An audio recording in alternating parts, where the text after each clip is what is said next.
A man with metal blinds and a girl with specs are seen dueling with each other in what seems like to be an ancient Roman gladiator arena, with supporters of both sides applauding their participant. The girl attacks and both get into a deadlock with a huge blast that shook the whole arena. After the scene became clear, the whole crowd applauded the man, standing victoriously while the girl falls in front of him, injured and drenched in a pool of blood. In the previous decade, a disaster named Invertia hit Earth, which rendered the current system of human society completely useless. But on the brighter side, Invertia also brought a change in the species of humans, imparting them with supernatural physical and magical skills which were named as Genestella. Now in the present world, to train the supernatural human beings, 6 military schools have been opened, of which Seidokan Academy of Rika * is one of them. Ayato Amagiri is a transfer student of the academy and has come here on account of his scholarship. On his first day, he bumps into his fellow batchmate Euless Alexia von Riesfeld, who is a Striga, a witch, to return her handkerchief, which the latter lost. She accepts it but also is furious of the fact that Ayato bumps into her in the girls' dormitory, where he is supposedly not allowed, so she challenges him into a duel. In the beginning of the duel, Euless uses her power to shoot darts of fire which were pointed like spearheads. Surprisingly, Ayato, being a newbie, deflects her darts with flick of his sword, acting like dueling is his part-time job. In her next attempt, she sent a raging fireball at Ayato and made it explode at him in point-blank range. Ayato dodged it again and then pounded on her and pinned her to the ground. From the crowd, another female character emerges who stops the fight. She introduces herself as Claudia Enfield, president of the Student Council of Seidokan Academy. Claudia then takes Ayato with her to complete his paperwork. Claudia then takes him to a spacious room where she says that the goal of the 6 military schools is to secure victory at Festus, the yearly battle tournament that takes place among the 6 academies. She tells him that if Ayato secures supremacy at the tournament, he will be granted his material desire by the academy.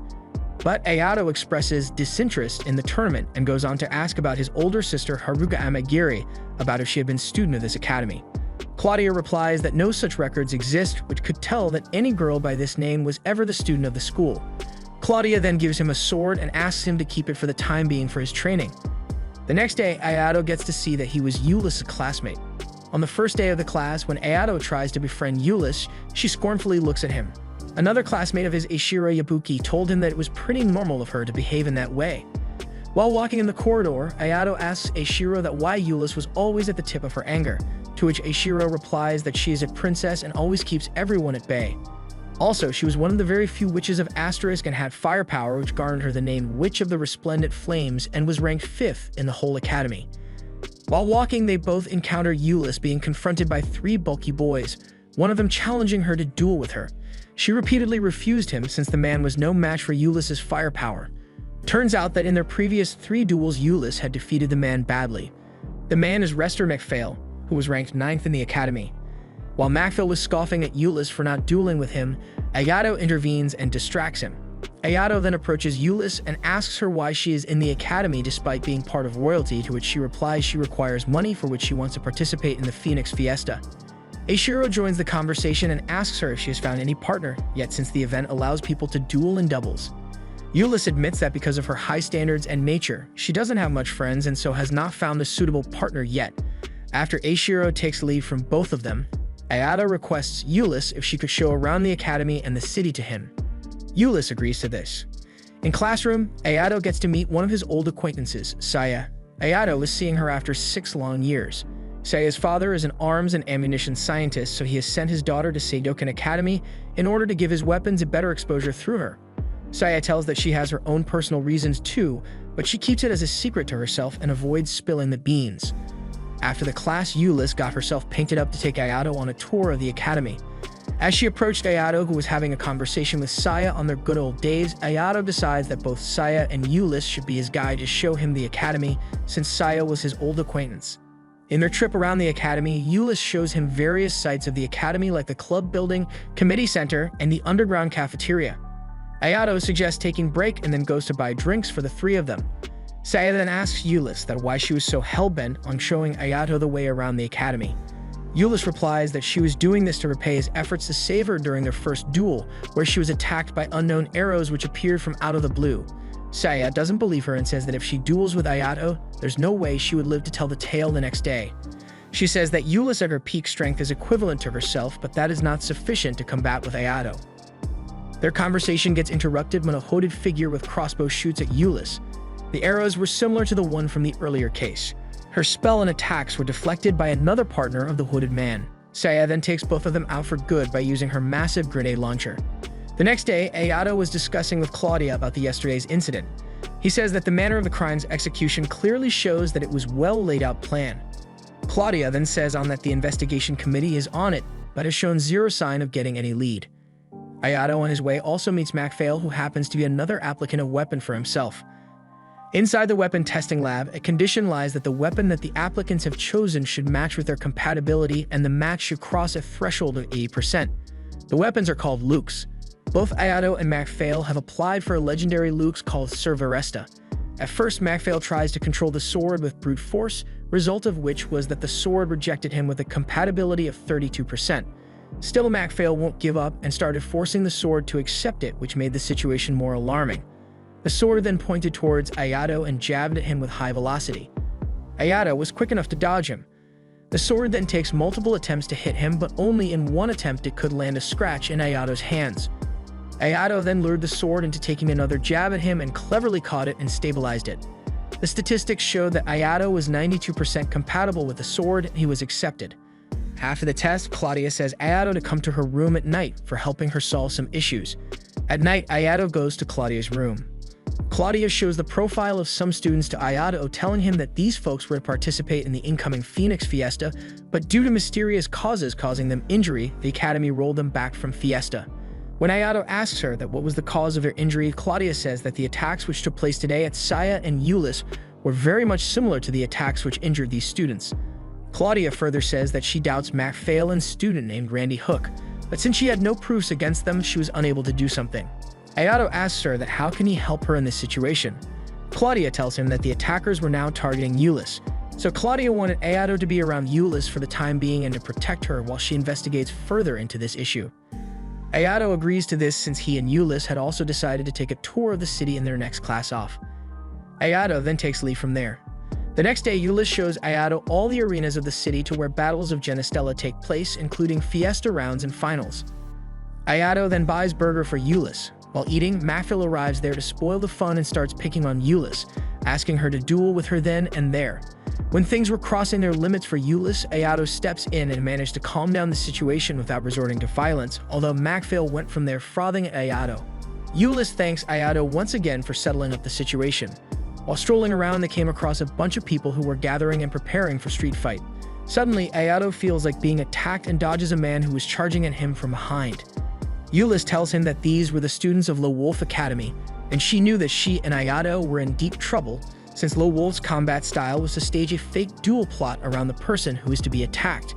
They both felt that it must be Wolfe behind the two attacks on Euless. Euless goes on to confront them and take out the answers to her queries herself. With one move of her, she takes on the whole gang there. When she asks one of them who is the mastermind behind all this, he says that they were paid by an unknown man to attack Euless. Then the man suddenly points to a shadow in the nearby forest covering and exclaims that he was the one who had planned all this. Euless and Ayato, without wasting any time, started chasing the man, who was running at lightning speed. Euless was running ahead of Ayato and chasing the man, completely ignorant to the fact that she was surrounded by the man's gang. One of the man's partners, who was aiming at Euless, suddenly had a change of mind and shot an arrow towards Ayato. Ayato protected himself using his Luke's weapon, but in the process got his weapon damaged and clothes shredded. The gang runs and disappears inside the forest. Euless offers to help Ayato by sewing her shirt, which got shredded. While watching her sew it, Ayato gets to see a childhood photo of Euless in which she was with some other girls and nuns. Euless explains the photo when she was young. She was a tomboy, often sneaking out of the palace. Once she got cornered by some thugs in a slum area during one of her private adventures. She was then rescued by some girls who were from the slum's orphanages. She goes on to explain that they never knew she was the princess and all of them became her close friends. But now it is becoming difficult for the nuns to run the orphanages, and despite her being the crown princess, she was unable to arrange funds since the monarch state saw nothing good in investing for the betterment of orphanages, as they saw no returns. So she's come here to participate in Fiesta, since it is the only possible way to arrange money. In the next day in class, Ayato finds Euless reading her a letter. He finds her to be totally engrossed in it, and when she finishes reading it, she was not in good mood. Without responding to anyone, she quietly leaves the class before the off time. Ayato then discusses this issue with Claudia and Eiichiro. The trio arrives at the conclusion that there are high chances that Eulis has gone to confront his opponent whom she would face in Fiesta, someone likely who had been plotting to harm her from the beginning. Ayato, without wasting any time, quickly leaves the scene and runs to save Eulis from the danger she would be facing. Claudia gives Ayato his elder sister Haruka's sword as his own weapon was out of commission. Eulis heads to an abandoned ruins where she was to confront her attacker. The attacker, with the intention of showing his stealth skills, tries to trick Eulis by making a piece of the building's framework fall on her, which she avoids by using her spell of shield. The attacker after some time shows up, and it turns out that the mastermind behind all the attacks on Eulis was Silas Norman, one of the sidekicks of Macphail. He threatened that Ayato was always a hindrance in his path whenever he plotted to harm Eulis. To settle the whole matter, he made a deal that he will stop all his activities only and only if Eulis withdraws herself from Phoenix Fiesta. Eulis disagrees with him and instead pulls out her sword as she knew that the matter was to be settled only by use of brute force. Suddenly, Macphail arrives on the scene and sees his sidekick Silas in the spot. Silas has called Macphail here, stating that Eulis has accepted to duel with him, which was not true. Silas used Macphail as a bait to just aggravate the situation. Macphail was astonished on seeing the situation there. He inquired Silas that why did he set this all up. Before Silas could say anything, Eulis interrupted, saying Silas was working with his henchmen and trying to eliminate all the top contenders of the Fiesta. Hearing this, Macphail got enraged and struck a blow to him, but Silas was defended by a hooded figure, saying crooks who were trying to take down Eulis from the past 3 incidents. When Silas took their hoodies up, it was revealed that they were all a bunch of mechanical puppets. Silas immediately summoned a large bunch of them and got Eulis and Macphail outnumbered by his henchmen. They all attacked in groups on both of them. To protect herself from range attacks like arrows and bullet shots, she summoned a fiery dragon using a spell and made it act as a shield in front of her. Seeing her as a staunch opponent who can't be taken down by conventional tactics, Silas stealthily attacked her. Her enchantment broke and she was quickly captured. Upon her capture, she told Silas that she was sure that Silas was not alone in the crooked business of taking out Seidoken's participants. It was clear that he was in league with Alicant, one of the 6 military academies participating in the Fiesta.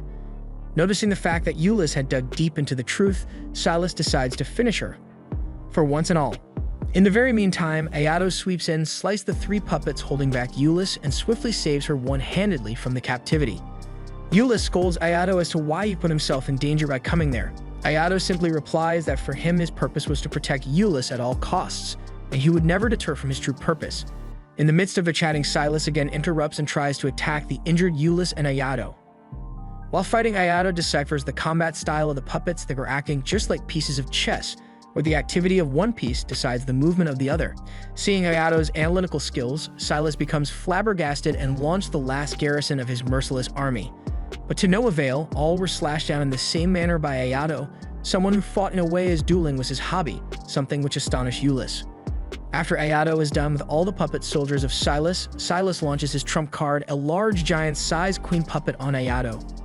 Ayato quickly makes a short work of it by severing the puppet's limbs in just the blink of an eye. When Silas sees that he is now defenseless, he tries to make a run, but soon get caught by Ayato, who flew and caught him in aerial combat, thanks to Eulis' aerial spell. On ground, Claudia was present to catch Silas. Being airborne for some time, Ayato suddenly feels magical shackles bounding him, and he passes out. After some time, when he wakes up, he finds Eulis beside him. Eulis asks him that what kind of spell was that chained him. Ayato describes that it was an imprisoning spell that has been cast on him by his elder sister when he was a child. Her sister did this since Ayato's powers were uncontrollable, so after using his power for 5 minutes, the chains would disable from exploiting his powers anymore. But today he was able to use his powers for more than 5 minutes. Ayato then asks Eulis if she had tagged up with someone as her Fiesta partner, to which Eulis says that she has not been able to find one yet. Ayato then places his request if he can fill the slot for Eulis' partner, to which Eulis finally agrees. Claudia goes to a meeting spot named Ricca Park Meeting Center, where she meets the student council presidents of the other academies. Dirk Eberwein of Lo Wolfe Black Academy, Shuma Sekhan of Alicant Academy, Fan Shinlu of Jialong 7th Academy, Ernest Fairclough of Gerardworth Academy. Only the participant who would represent Queen Valley Academy was not present, as she had gone to Europe. The other presidents asked Claudia that news was spreading that Alicant and Seidoken were shaking hands with each other to develop new kind of technology. Claudia replies that this was true indeed. On the other hand, at Seidoken Academy, Ayato is in a hurry for his practice session with Eulis. On his way, he accidentally bumps into one of his juniors. After saying sorry to her, he reaches the spot where Euless was waiting for him. In her first move, Euless uses a spell where she summons Fire Frisbee and launches them towards Ayato in different projectiles. Ayato slashes the freebies using his Sirs Veresta and then continues running towards Euless, successfully dodging her same spell one more time. When he was about to attack Euless, the latter tried to imprison Ayato by casting a spell which created a dome-shaped fire cage around Ayato. Ayato once again was able to free himself by using his magical powers and slicing through fire as if it was a sheet of paper. In 3 minutes, he defeated Euless. As they were about to leave, Macphail and Saya entered the training room. Macphail thanked Ayato for saving him from Silas and apologized for his misdoings towards him. While the four of them were talking with each other, Claudia enters with 2 other girls, Ernesta Cumet and Camilla Peridot of Alicant. They were the developers who would be working in Seidoken as a part of the collaboration between the 2 academies. It was Ernesta who made the puppets which were used by Silas in his fight against Euless and Ayato the previous day. The next day, Eiichiro, Ayato's classmate and roommate, tells Ayato about the alumnus structure of Alicant. Their whole student body was divided into 2 sections, one being the research class and the other being the combat class. While both the boys were walking down the corridor, Ayato notices an elderly man hitting a girl. The girl was the same girl Ayato had bumped into the previous day. He runs and stops the man from inflicting any more violence on the girl. The man was about to threaten, but after knowing about Ayato's abilities and possession of Sirs Veresta, he makes a deal with Ayato. Ayato has to duel with the girl, who was his niece, Kirin Toduru. If he manages to defeat her, he would stop treating her in such a violent manner. Ayato and Kirin, even though both hesitated, agreed upon this. The duel begins. Surprisingly, both were fighting someone who were equal to them in terms of combat, but after a few slashes, stabs, and cuts, Kirin was able to win due to her agility. Ayato lost the battle as he was tense that at any moment her sister's spell would imprison his powers again, as a result of which he lost. After Kirin took leave of him, Euless appears from the crowd watching the duel and asks Ayato that what made him fight the rank 1 student of the academy. Euless states the fact that at her level and at present 3 students remain undefeated, namely Claudia, Kirin, and Ayato. She states that even though not seemingly possible, Claudia was the 2nd ranker at their academy and she possessed the power to foresee in the future, even in the range of seconds. Ayato goes to Claudia and meets her in the resting room of the student council to collect his badge. Claudia hands him the badge and exclaims that she never expected that Ayato would duel with the elite student of the academy one day. Ayato explained to her that things began from Kirin's uncle and one thing led to another. After knowing about Mr. Toto, Ayato takes leave from there. During his evening stroll, Ayato gets to meet Kirin outside his hostel block. She was there waiting for Ayato. During their small conversation, Kirin opens up by saying that the reason she was obeying her uncle so diligently was because he showed her the shortest and the most appropriate path to realize her dream, to save her father. Ayato offers her to help her if she joins him in his early morning sword training sessions. Kirin accepts the offer. After Kirin leaves, Saya approaches Ayato and asks who the girl was. Ayato replies that she was Kirin Toduru.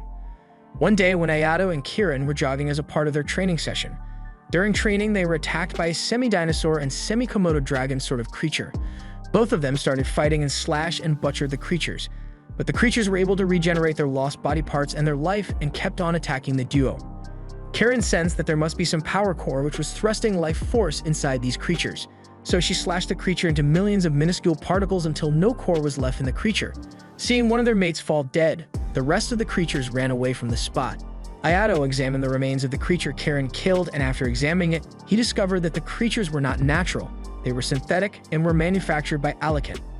In the blink of an eye, the creatures who had hidden among the bushes suddenly started throwing fireballs at the duo. Both of them escaped the attack, but the effect of the fireballs had weakened the concrete road below them, due to which the surface beneath both of them gave way and they fell in a deep hole. Ernesta and Camilla are inside a secret control room, accessing the whole situation of the cross that took place between the artificial creatures and Ayato and Kirin. Turns out that it was Ernesta and Camilla who were behind the attacks on Ayato and Kirin. Ayato and Kirin find themselves half floating in a water body after falling through a large hole. Before both of them could analyze what exactly has happened with them in the past few minutes, an enormous water demon attacked them. Both of them dodges the attack and the monster went inside the waters again, revving around them to gain momentum to launch another attack. Ayato, using his Luke's sword, slices and carves a shelter-like structure in a nearby pillar where he placed Kirin and asks her to help him decide the cosmic flow of energy inside the demon's body. Kirin detects it and says that it is not constant. Ayato then goes in super rage mode and launches another attack. The demon attacks him with fireballs, but he dodges each one of them successfully. After being in close vicinity with the demon, he brings down his lukes on the demon and in a single strike, dissects the demon longitudinally. The source of the cosmic energy breaks up and the demon collapses, with its body being split into two. Suddenly, Ayato feels painful bondage over himself. It was his elder sister's magic disabling him again, after he has gone on full rampage mode for 5 minutes. After comforting Ayato, both Ayato and Kirin sit down and wait for help. Ayato asks Kirin why she was here in Asterisk and being so much obedient to her uncle. Kirin reveals that she was doing this since her father was in jail. A few years back, her father was accused of murder, whereas in reality he was trying to save his daughter Kirin from the clutches of a kidnapper. But since he was a Genestella, heavy charges were put up on him and he was jailed and is still detained. So for her to release his father, she has to surrender herself to her uncle's mercies. It was between their chit-chat that rescue workers arrived at the accident site. At Asterisk, Kirin is confronted by her uncle, who is angry on her that why she started taking decisions on her own without his permission. Also, he debars him from training with Ayato anymore, and she has to do exquisitely whatever she is told to do by her uncle if she wants any chance of winning the fiesta. Kirin bravely replies back that she has to give up taking his assistance as she wants to see and act on her own accord. She believes that Ayato was a good trainer and she would be able to learn a lot if she remains with Ayato. Mr. Toto was flabbergasted on the straight denial of his monopoly on her niece's life and hits her across her cheek. But she stands firm on her decision, and to prove it, she decides to duel with Ayato to prove her prowess. In the arena, among the audiences are Claudia, Ulyss, Saya, Macphail, and Ashiro. In a fight arena, Ayato has not brought his own lukes since its weight proves to be a disadvantage against an agile opponent like Kirin. Kirin makes the first move and attacks with different combinations of attack, which she claims to be Toto's style of 49 conjuring styles. Ayato counters each one of them expertly, and when he gets an opening, he thrusts his sword forward, to which Kirin blocks with his sharp and agile sword movement. Seeing that his primary attacks are failing, Ayato quickly switches his weapon to a spear and attacks Kirin, giving her no time to analyze his tricks. After fighting for some time with spear, he immediately switches to short daggers like lukes and goes on for a melee attack on Kirin. After building up his momentum, he disarms himself and then suddenly gets hold of Kirin and grapples her through her arms and pins her down to the ground, showcasing his martial arts skills, also breaking the badge on Kirin's shirt, symbolizing her defeat. Everyone congratulates Ayato for his win. After some time, Kirin joins in the group and requests Ayato to let her join his training sessions with Ulyss and to make her a part of their team. Ulyss was not convinced of this fact about letting her join in, but Ayato tries to make her understand that if someone of Kirin's caliber joins them, then there will be no problem. As they were all discussing, Kirin's uncle enters in and blames Kirin that because of her stubbornness and disobedience to him, she got humiliating defeat, according to him.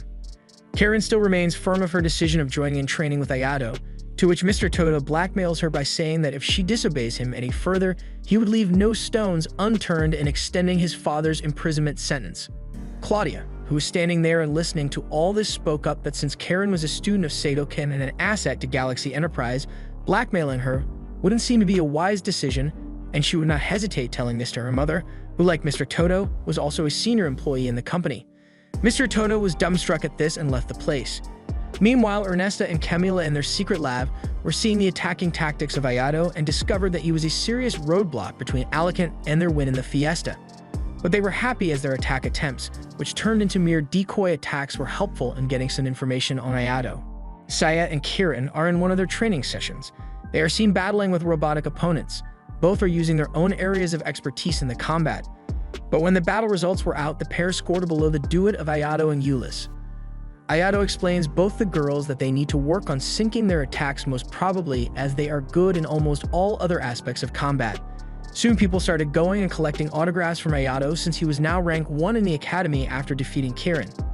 Claudia and Ashiro were analyzing the strength and capabilities of the players who would be competing at the Fiesta. There are a whole total 256 teams. Each team has 2 players, which sums up to 512 players.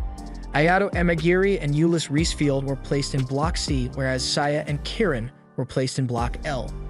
Claudia acknowledges of the fact that of all the challenges the players of Sadokan would be facing, their biggest challenge would be to face the Wolfe's faction, which would be having their most dreaded contestant, Irene Zayas. Dirk Eberween, the president of the student council of the Wolfe, is seen with a fellow female student in Corona in a dark area known as the Discipline Room. There they meet Irene Zayas locked up in one of the cells. The president asks her a favor to compete in the Phoenix Fiesta and kill Ayato of Seidoken since he and his overlooks could be a problem for Wolfe. Irene accepts the offer in return of the favor that her sister should be kept safe. Dirk accepts the offer. The Phoenix Fiesta commences. Crowds outnumber Ayato's imagination that such huge numbers of people would attend the event. The chairman in his speech announces that there have been incidents of wrong use of automatic weapons as luxes, but they can't be banned from the tournament as they can bring down the spirit of the tournament. So some rules were changed in a manner so that no single advantage is given to any single academy. After the speech, all the contestants went to their respective stages. Before the match is beginning, Ayato watches over the commentary of the pre-game moments, where the commentators announce the rules and the contestants for the first round of the match. Ayato and Ulyss would be facing their opponents from Galhardworth, and their battle was the first to be held in the contest. Ulyss turns to Ayato and tells him that since the opponents are in for close combat, so she leaves it on Ayato as this was his area of expertise. Ayato then casts a spell which does wonders for him. They break open the chains that were cast by his sister on him to prevent him from going to full rage mode. With his newfound power, he went in full rage and in a dashing and agile move swooped past his contenders, breaking their badges within the blink of an eye. The match ended with Seidoken securing their first victory in no time. Turns out that the whole chain-breaking thing was a mere show just to distract the opponents. It was meant to keep the opponents at bay from knowing Ayato's power limits. The second round was between Alicant and Wolfe Academy. From Alicant, Ernest Kirin and Camilla Petra were participating. They had sent one fully automatic robot and equipped another girl with fully automated armor along with a gun. The competitors from Wolfe consisted of a guy with powers to manipulate winds and typhoons, while the other one was a sharpshooter so had a gun with a scope. Before the beginning of the match, something inevitable happens. To boast about the superior tech that Alicant produces, the robot announced that for 1 minute neither he nor his teammate were going to attack the opposing team. The best they were going to do was only make defensive maneuvers but no offending move towards the other team. After the match began, the wind guy from Wolfe started attacking the big robot, whereas the sharpshooter started attacking the girl. To the wind guy's dismay, most of his powerful attacks were easily blocked by the barriers created by the robot. On the other hand, the girl was able to annihilate all the shots of the sharpshooter by simply firing her shots at his shots. The wind guy sees no option, so he tries different maneuvers and tries to attack the robot from different angles. But to no avail, the gracious 1 minute comes to an end, and both Alicant's contenders decide it was time to go to full offense mode. The sharpshooter guy fell unconscious after being unable to hit the girl, whereas the wind guy was hit by a single blow from the robot. The match was won by Alicant in a one-sided manner.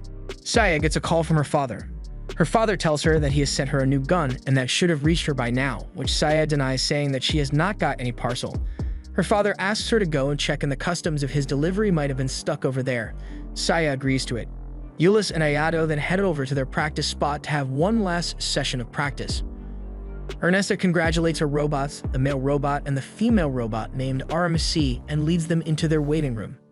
While going on the road, Ulyss and Ayato come across Irene, the ranker of Wolfe, who is busy in beating some thugs. Ulyss and Ayato remain among the spectators watching her show. After completing her task with the thugs, she turns and recognizes Ayato and approaches him, when Ulyss blocks her, saying that dueling in the middle of the road among public was equally dangerous and illegal and could get her disqualified from the fiesta. Irene pays no heed to her and draws out her lukes when she heard a familiar voice from the crowd asking her to stop. It was her sister Priscilla Rosales. Priscilla apologized on behalf of her sister and took her away from the crowd. Priscilla was Irene's tag partner in the fiesta. Inside the arena, Saya and Kirin's match was about to start. The match starts with the opponent team taking their attempt at Seidoken's team. The fighters attack the girls from close quarters. Kirin uses her swords to defend herself from every attack and counterattacks at the same time when she gets an opening. In one such of her counters, she deflects her opponent's attack and slices through his chest, breaking his badge. Thus, she sealed a win for herself. On the other side, Saya was using her gun as an energy shield and offensive weapon as well. When the man was about to strike, Saya burst out all the energy of her gun on the man, thus defeating him. Both the girls secured the second victory for Seidoken within no time. The next match was between Seidoken and Queensvale Academy. Ayato and Ulyss were from Seidoken's side, whereas Queensvale was represented by Yanan Kuzuzuka and Yosuga Megahara. Ulyss advises Ayato to let her play this match since he had already secured a victory single-handedly in the first one. The match begins, and it was again the opponent Queensvale who made the first move. Both the girls attack Ulyss turn by turn. Ulyss at first blocks their attacks and then casts or fires spells on them, While escaping her enchantments, one of the girls slips and falls, thus getting trapped in Eulis's spells and losing her badge. The remaining girl, who had been blocking off Eulis's attacks, unknowingly walks into one of the magical traps set by Eulis and gets trapped there. Eulis's fireballs engulf her and Queensvale loses the match. Eulis won the match single-handedly without taking much time, just like her other Seidoken counterparts. The next match was between Wolfe's Irene and Priscilla and Seidoken's Macphail and Randy. This time, Seidoken's team was the first to attack. Irene was equipped with a special type of Lux called Gravity Sheath, which could help her control gravity. But one of the weapon's drawbacks was that it can only be used at specific targets, meaning it is useless against haphazard moving opponents. And this is the reason why Macphail and Randy kept on running. While running, Randy attempts to attack Priscilla, who is standing defenseless. Seeing this, Irene targets Randy and intensifies the gravity on him, rendering him unconscious. After seeing his partner get knocked out, Macphail goes into full rage and strikes a fire blast at Irene, which seriously wounded her. To heal her wounds and to recharge her Lux, she drinks blood from her sister's body without causing any harm to Priscilla. Since Priscilla had the ability to regenerate, she was able to recreate the amount of blood lost in the healing process. After getting renewed energy and charged Lux, Irene fires her gravity balls towards Macphail. To render him immobile, she pinpoints her powers on Macphail. Thus, Macphail fails to defend himself against Irene and surrenders. The Wolfe won the round. Ayato gets a call from Kirin, who informs him that Saya was missing when the girls were strolling in the business district. Ayato immediately gets up and goes to help Kirin. On his way, he accidentally bumps into Priscilla, who has been chased by goons. Ayato sees the goons were armed and then helps Priscilla escape by hiding her in a terrace. Ayato asks him that why were they chasing her down the alley, to which Priscilla replies that it was all because of her elder sister Irene. She picked up a fight with these goons in the nearby casino, and since she was a soft target, they started chasing her. Before they both could end their converse, Irene arrives at the scene and mistakes Ayato of harming her sister. Priscilla explains to her that it was he who saved her. As a return favor for saving her sister, she shows Ayato the data of the contenders who would be competing in the final rounds. Irene then assaults the student council head of the Wolfe, Dirk Eberwein, and blamed him for lapse in Priscilla's security, since it was a part of the contract between them. Dirk tells her that it was impossible on his part to keep guard of Priscilla all the time, since the people who were selected for doing so, who were known as cats, are not to be discovered in public. Also, due to Ayato's interference, they had to leave the girl. Irene, after hearing the explanation, takes leave from there. Dirk then asks his assistant Corona to do card reading and predict the Urze's sister's fate in the Fiesta. She does so and confirms the head of the good news that they are to secure win in the Fiesta. Ayato informs Eulis that as a return favor, the Urze's sisters have invited him over for lunch with them. Eulis gets infuriated at this, since they were their immediate opponents and a dinner with them at this moment didn't look feasible. But since he had to be with Ayato, she insisted on joining him in the lunch. When they got to the sisters' residence, they were warmly welcomed by Priscilla. She serves them various delicacies, and once when she got up to check oven, Irene, who was also dining with them, shared the fact with Ayato and Eulis that she was not fighting the Fiesta to win the cash prize but to kill Ayato. Ayato got shocked at this and asked the reason, to which she replies that since he was the wielder of the Ogre Lux, the Sirs Veresta, Dirk wanted to get him finished, and for this she was chosen. She further said that it was probably some years ago Dirk saw someone use the same Lux to obstruct him, so he considered it as a thorn in his progress. Eulis asks her why she was heeding to Dirk. Irene answers, saying her that some years down the line she had taken a huge debt from Dirk, and she had to repay her debt by obeying each and every order of Dirk. And as per conditions of the debt, she was not allowed to use the cash prize of Fiesta to pay back her debt. After having meals, Ayato and Eulis took leave from the sisters. While walking back to his dorm, Ayato contacts Claudia to have some of his questions cleared. Claudia asks him to come over to her room. When Ayato enters inside Claudia's room, he finds her to be in an unconscious state. Suddenly, out of nowhere, hypnotized Claudia starts attacking Ayato with her Ogre Lux Pandora. With difficulty, Ayato was able to bring her back to normalcy. When Ayato asks her that why she went berserk like this, she describes that it all happened because of her Lux Pandora. She tells that since this Lux was able to show its true powers to its wielder by showing them nightmares of different ways they could die, she had become like this. She has experienced over 1,200 of her own deaths. Before she could say any further, she asked Ayato if he could be her teammate in the upcoming Grips Festa in the next year. Ayato assured her that he would talk about this with Eulis. Ayato then asks her about the Luxes and particularly about the Gravity Sheath, the one that Irene wields. Claudia explains to her that the Luxes are very much like humans. Some give off positive aura, some negative like her Pandora. She also explained him that it can also become the case when the Lux tries to modify its wielder's biology, psychology according to its own needs. After knowing about all this, Ayato departs from Claudia's room and goes to his dorm since he has a fight the next morning. The scene in a battleground appears. Tanks are firing their missiles at civilian buildings, reducing them to shards. In one such building, a young Priscilla is seen. Accidentally, a boulder falls on her and she gets heavily injured. She is rescued by her elder sister Irene. Later, she undergoes treatment, but because her treatment caused her family a fortune, they were in severe debt. To repay off the debt, her parents decided to sell their daughters to a businessman in exchange for a higher price. Both the girls didn't accept this and ran away from there when fate made them meet Dirk Eberwein. Dirk signed a contract with Irene that her sister's safety and education and overall expenses would be taken care of if she agrees to each and everything ordered by Dirk. Irene agrees to this hesitatingly and she is given the gravity sheath by Dirk. Back to the present, Ayato discusses some plans with Ulyss in their prep talks. Ulyss at first seems shocked, but later on she gives a green signal to the plan. The fight begins with the Seidokens pair making the first offensive move. Ulyss summons fire daisies and launches them towards Irene. Irene easily cuts through Ulyss's attacks, only to realize that this was a decoy. Her real threat, Ayato used the time to attack Irene from downside, when she would be fighting Ulyss. Irene shows agility and deflected Ayato's attacks, which dumbfounded him since he didn't expect that the gravity sheath would be that formidable enough to withstand the Veresta's attack. Meanwhile, Ulyss again launches her fire daisies at Irene, which were successfully countered by the latter one. Ulyss then tries to attack Priscilla, since she was defenseless, but Irene hops in at the right time and creates a shield around them. She had developed this secret enchantment to protect Priscilla. Meanwhile, she also sucks a lot of blood from Priscilla, due to which Priscilla falls unconscious. Ulyss then attacks her with fire darts, which was again a decoy plan of the Seidokens pair since Ayato again attacked Irene from behind when she was busy defending herself from Ulyss. Ayato's repeated strikes and slashes weakens Irene, but she was still strong because she had the gravity sheath, the only counter of Sir's Veresta. After this, Irene takes the first major offensive attack and fires gravity balls at the duo. Ayato defends himself against this attack by slicing the gravity bombs into pieces, a move which dumbfounded Irene. Ulyss, using this time, sets a fire trap for Irene.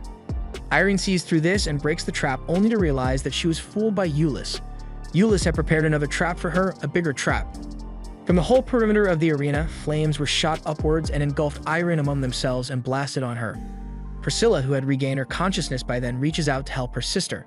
To the surprise of the three contenders on the stage, Irene survived the blast, but she had weakened herself extremely. The gravity sheath started taking control of her, and she started sucking blood from Priscilla's body. She looked like a vampire. Her powers intensified uncontrollably, and gravitational intensification weighed too much on Ulyss and Ayato. Ayato stands up to go and save Irene and Priscilla because he knew the reason behind Irene's vile transformation was the effect of the gravity sheath. While standing up, he discovers a sensational vibration in his Veresta. When he feels it, it made him feel like somewhere in the past, the Veresta was connected to the gravity sheath and his sister. That vibration gave energy to him to withstand the daunting effects of the gravity sheath's powers. He then saw his Lux getting transformed into a more aggressive form. Ayato then launched in midair towards Irene and with one strike disarmed her. Then again with another strike he broke the gravity sheath into two pieces, and for the final hit he stabbed the ill-omened Lux straight into its core for once and for all. The Lux got blown into ashes, and the match was unequivocally won by Seidokens' team. But after breaking the Lux, Ayato felt his sister's enchantment on him.